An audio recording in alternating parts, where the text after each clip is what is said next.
And also coming up in this hour as well, we're going to be speaking to the director as we were talking about this independent film, Black People Don't Get Depressed. That's the name of this documentary. It's making waves at Cannes Film Festival. It's Sarah Chitambo speaking to Sarah at about 8:40 this morning as well. Of course, barring any breaking news, we'll be speaking to Sarah 20 to 9 this morning. Looking forward to that. I'm looking forward to that. Mental health is quite a big topic at this point. Yeah, it is. That's coming up a bit later for you here on the show. Now, let's go down to a business park in Isipingo that we understand has been torched overnight. This park housing the goods of street vendors in the area, and that's going to affect their livelihoods, isn't it? Lethiwe Mdluli, good morning to you. What's the situation there? Well, Gareth, that business park being torched is going to affect a lot of street vendors and also a lot of communities around Isipingo. Isipingo is surrounded by 4 townships, and those people usually use this business area to get their food. As I'm talking to you right now, I'm coming to you from outside a supermarket that still remains in Isipingo, and I'm just going to ask my colleague to show you the line of people that are waiting to get their essentials. People have been struggling to get an open supermarket in the city. That's the amount of people that are out this morning trying to gather anything that they can gather. I've been speaking to a few people here on the line, and they're telling me that they've been here since 4. So this is the situation right now. There are no street vendors in Isipingo. Usually this place is filled with street vendors trying to sell whatever they can to people like this who are coming from townships such as Kwamakuta, Umlazi, and also Lamontville. But at the moment, what I'm being told also is that the taxi industry in the region is helping with coordinating this.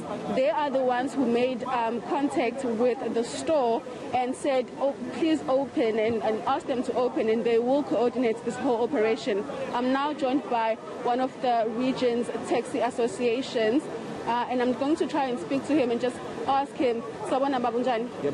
Ngiyaphila. Ngicela ungitshela ngoni kwenzile ukuthi nisiza abantu nikwazi ukuthi kuvulwe la bakwazi ukuthola ukudla.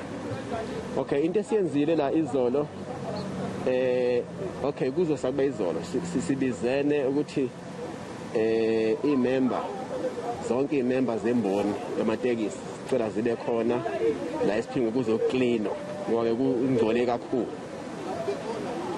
Bafikile abafowethu imembers zemboni kwacleanwa ngenhlanhla wafika nomasipala kwacleanwa nje nomasipala wakhona labengube yelo nabezihlaza nabanye bomphakathi nje ebebekhona shubebizwa abantu akuzoclean saqeda ukucleana sibese siba nomhlangano oyihlalo bama-association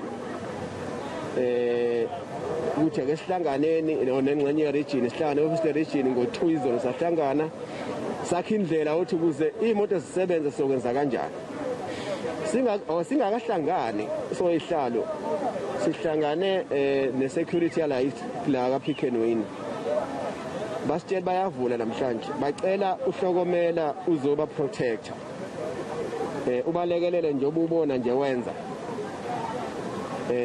ngase njengoba mina ke njengasela sihlalo weregion imina futhi olida uhlokomela la kule region bese ngubiza ukuhlokomela ukuthi awufike kuhlokomela namhlanje uphelele ngase bathi bazovula ngo8 bacela uhlokomela ube nako suka ku7 sitheke mase sihlangeneke subuholi ke manje bemboni ngo2 office region sase siyakha ke ukuthi asizoyiletha zonke nathi imoto ngoba umsebenzi sifana ukuthi sawuqala phansi noma iphi asose oyihlala kuma session abazokhuluma ukuthi sizoletha abantu abangaka imoto ezingaka ezizokwazi ukuthi kuzimove abantu ukuthi kuze abantu babe nethemba ukuthi konke yenzeka sasiyacela ukuthi bonke abantu bemboni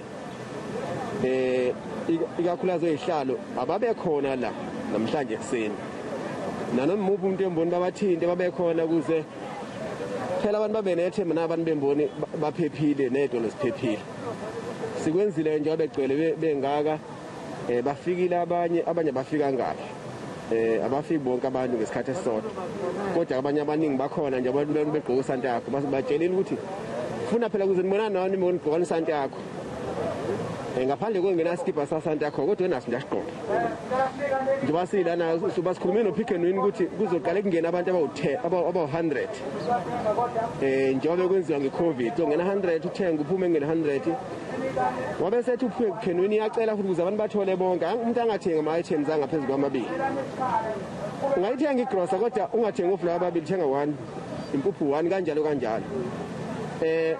kusho ukuthi-ke kuya ngey'ndawo ukuthi indawo usebenza i-association isebenza abantu abayakuphi sisebenza kanjalo nje okwamanje senze kanjalo manje. Okay, ngiyabonga baba. Yebo nkosazana. Okay, so that's part of the taxi association. Basically what it's saying is that they came together and decided on a plan. I'm also going to ask my colleague to walk with me so that I can try and speak to some of the people waiting in line. Some of them, we've been talking to them off camera, and they have been telling me that they've been here since 4 a.m. to get basic essentials. That's the situation in Durban. Basically, everyone is trying to get to an open supermarket and try and get food. I'm going to approach this lady that is standing in line at the moment and ask her to basically speak to me. Sanbonan, Ninjan. Saphila sesingicela ubheke ngala kancane ngifuna ukukhuluma nawe nje. Ngicela ukubuza ukuthi inkinga eninayo manje enibhekene nayo yokudla injani? Inzima kakhulu inkinga esibhekene nayo lesikhathi namhlanje nasokudla sisuke nje emakhaya ngo4 sizobamba ama-queues sifuna ukudla okuzotholwa yingane silambile. Sesibonga sona lesitolo nje esisindile ama-security namaphoyisa akwazile ukugada ngoba ikhona kuphela lesithola khona ukudla isikhathi samanje.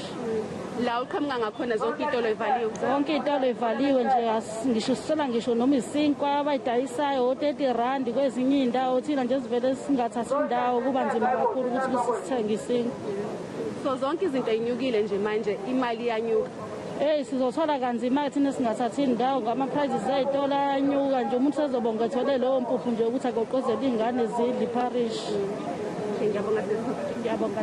So that's another problem. Local shops have started inflating bread prices and any other items. So that's basically what the lady is saying, is that they are having a really hard time buying anything. That's the amount of people that have come here in Isipingo this morning to try and get basic food essentials. And this is the kind of scenes we're going to get now as a result of so many stores in the area being damaged and people unable to go where they normally would. Lethiwe Mdluli for us in Isipingo in KZN. Thanks to you for the moment.